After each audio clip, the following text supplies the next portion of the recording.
Bodybuilders chase every edge, pushing human limits with chemistry and discipline. Here's every performance-boosting drug in bodybuilding as we expose what works, what risks lurk, and why these compounds dominate elite physiques. Anabolic steroids are the go-to performance enhancers for bodybuilders seeking rapid muscle growth and strength gains. These synthetic testosterone derivatives bind to androgen receptors, triggering protein synthesis, increasing nitrogen retention, and dramatically speeding up recovery between sessions. For athletes, this means leg days stop being a crippling event and instead become an opportunity to push heavier weights more frequently. Strength surges, muscles swell, and visibly, the physique transforms at a pace natural training rarely achieves. But it's not a free pass. Steroid use comes with a laundry list of potential side effects. Hormonal disruption can suppress natural testosterone production, causing shrinkage, mood swings, or libido changes. Liver stress, elevated blood pressure, and altered cholesterol profiles are common. Despite the dangers, high-level competitors weigh the risks against the unparalleled gains, often cycling or stacking compounds strategically to maximize muscle output. Steroids are blunt, potent, and undeniably effective. But every lift comes with a hidden cost, and if steroids are heavy artillery, SARMs promise a smarter strike, supposedly with fewer casualties. SARMs, or selective androgen receptor modulators, are marketed as the intelligent alternative to traditional anabolic steroids. They bind specifically to androgen receptors in muscle and bone tissue, aiming to stimulate growth without heavily affecting organs like the liver, heart, or prostate. Users report lean muscle gains, enhanced vascularity, and fat loss, with allegedly fewer side effects than full-blown steroids. Sounds ideal, but reality is less neat. Hormonal suppression still occurs, sometimes shutting down natural testosterone production. Liver strain and cholesterol imbalances are reported, and the largely unregulated market introduces the risk of contamination or incorrect dosing. Many SARMs are still classified as research chemicals, not officially approved for human use, so long-term consequences remain uncertain.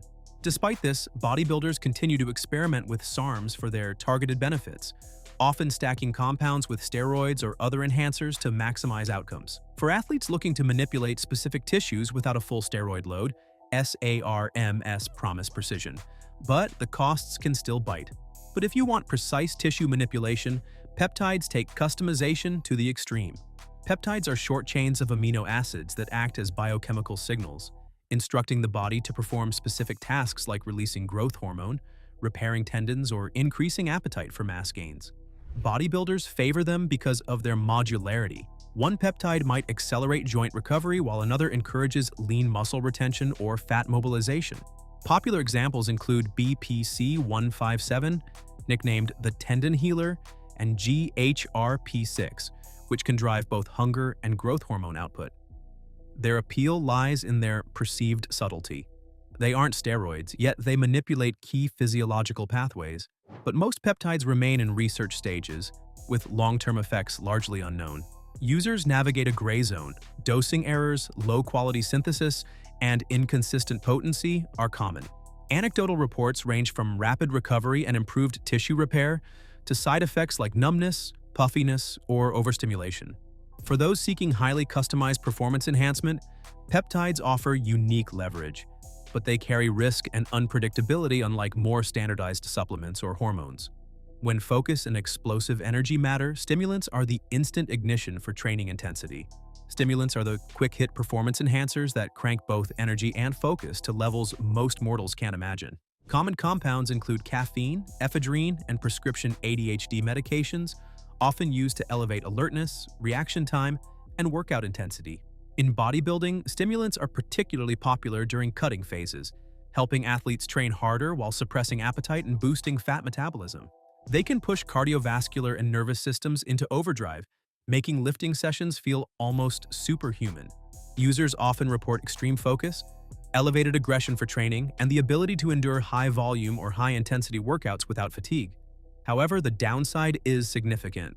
Heart strain, insomnia, jitters, and sudden energy crashes are common, with long-term misuse risking serious cardiovascular issues. Ephedrine, especially when stacked in the infamous ECA combination with caffeine and aspirin, amplifies these effects. Despite the dangers, stimulants remain a staple for athletes chasing maximal intensity, shredded conditioning, or razor-sharp focus. They ignite energy, but always with a high-stakes trade-off. Some lifters manipulate blood sugar to rocket nutrients straight into muscle. Insulin is a hormone bodybuilders treat like a high-powered nutrient delivery system.